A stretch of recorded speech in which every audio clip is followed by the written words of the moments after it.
Well, yes, this is what we are going to talk about. This is the Loess area. It can be up to, in this particular, in central China, it can be up to 70 meters high and very steep here. And you can see here on the next one, that's how steep it is. And this is where they find their stones from 2.1 million years ago. Professor Chao Yu Zhu and his team. There's like 1, 2, 3, 4, 5, 6, looks like 6. There's more on his team, but this is what we can see here. I think this is amazing. Okay, so that's where they find the stones, and these are the stones that they find. And he says it's really, really hard work. It's a very hard work, he says, because in a day, in a good day, they can, maybe his team can find 3 to 4 artifacts, which is like stones or something else that is evidence of humans who have lived there. Red stripe, yellow, red, yellow, etc. This signifies that in humid times, warm and humid times, the dust that is settling on here in this area is mixed with mud, clay, not mud, clay. And things can grow there, and therefore when it is then more dust comes on top of it and it is pressed down, it has a different color than when it is dry and cold. Dry and cold times here, the dust that settles is just dust, almost like sand, and nothing can grow there, so it has that color of the sand.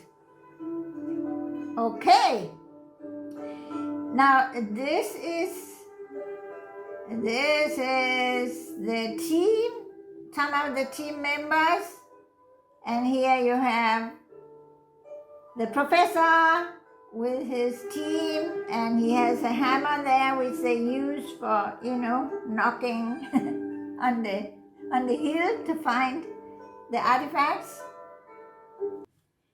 Why is it so significant? These stones evidencing human beings have lived there 2.1 million years ago.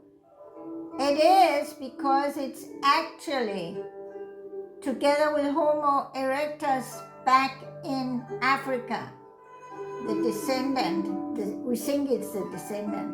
We know Homo erectus at about 2 million started walking out of Africa to Europe and Middle East and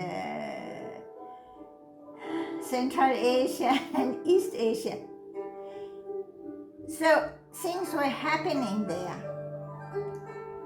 It's also significant because the climate changed at that time, actually before, because we have, where do we have it? We had the supernova 2.6 million years ago, which was, this is a picture,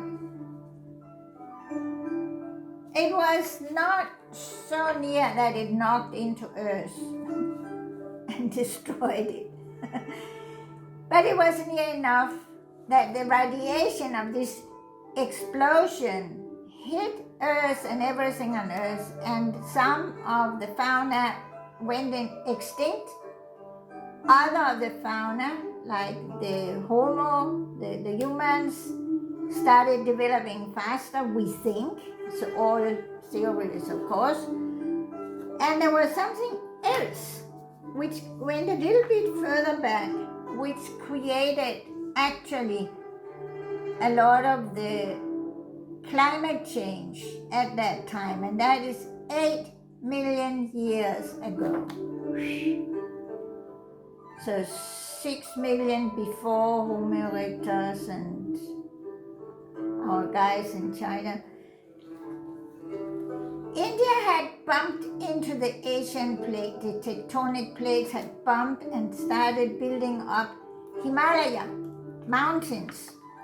And they raised up and changed the climate, because before the wind could just blow all the way, all over, no stops, and now suddenly the Himalaya, I don't know which one,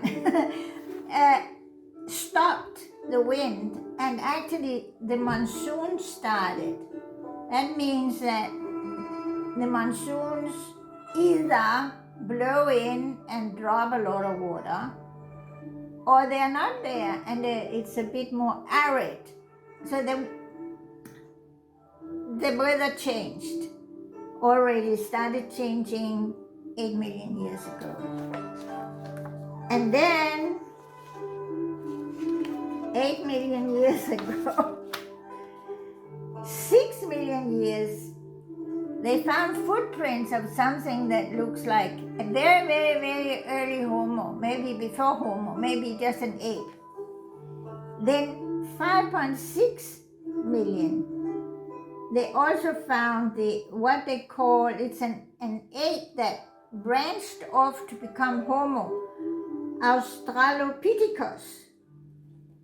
Then we have in Kenya, we have an Australopithecus, about 3.3 million found. Then we have the first Homo, we call it genus Homo, the first genus Homo, 2.8 million. So 2.8 million, then we have this supernova, turbocharging at 2.6 million. Then we have Homo erectus that we know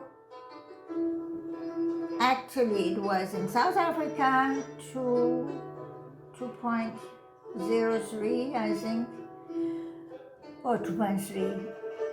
China, 2.1, and we know it started walking out of Africa at 2 million, plus minus.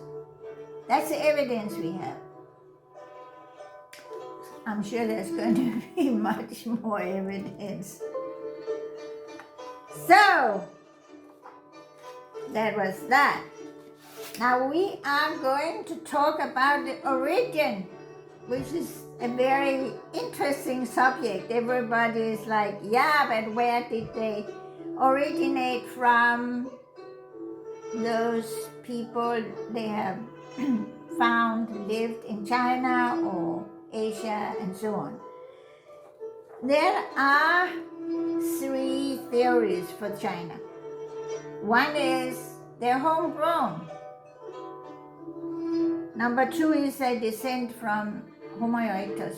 And number 3, that they descend the modern humans in China and everywhere descend from a new species that came up like, the new boy on the block 200,000 years ago and supposed to have replaced everybody. So that's very exciting because there's a lot of arguments and so on and so forth. Really, one camp here, one camp here. But that is in the next video, we will talk about that. So, if you like the video, Press the like button, subscribe if you haven't already subscribed. Comment, please comment. You might know much more than me. You might have references. And by the way, everything I've said here, I put the references down below. Okay? So, bye-bye.